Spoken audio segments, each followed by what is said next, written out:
This girl couldn't speak since she was born, but when she saw her father being beaten, she suddenly spoke up and recited the criminal code.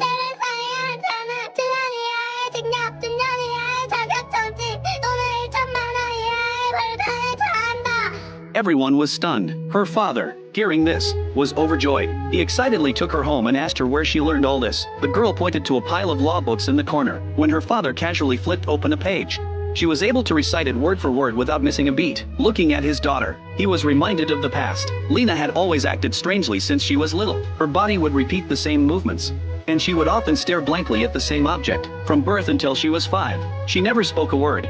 Not even Dad. Doctors diagnosed her with autism. For her parents, this news was like a bolt from the blue. Why did this unfair fate have to fall on their daughter?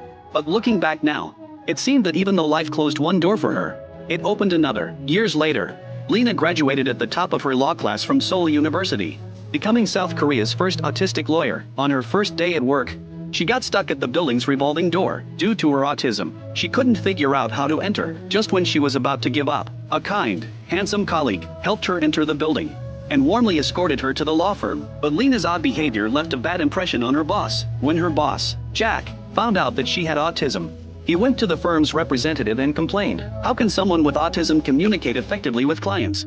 How could she possibly do this job? 변호사님 첫 출근날 자기소개 잘했어요. The representative's response left Jack speechless. To prove he was right, Jack decided to test Lena through a case. If she couldn't handle it, he would fire her immediately. Soon, Lena met with an elderly client. But when the elderly man saw Lena's behavior, he became a bit concerned. When he learned Lena was the autistic girl who had rented from him 22 years ago and had now become a lawyer, his worries dissipated. He then told Lena the story.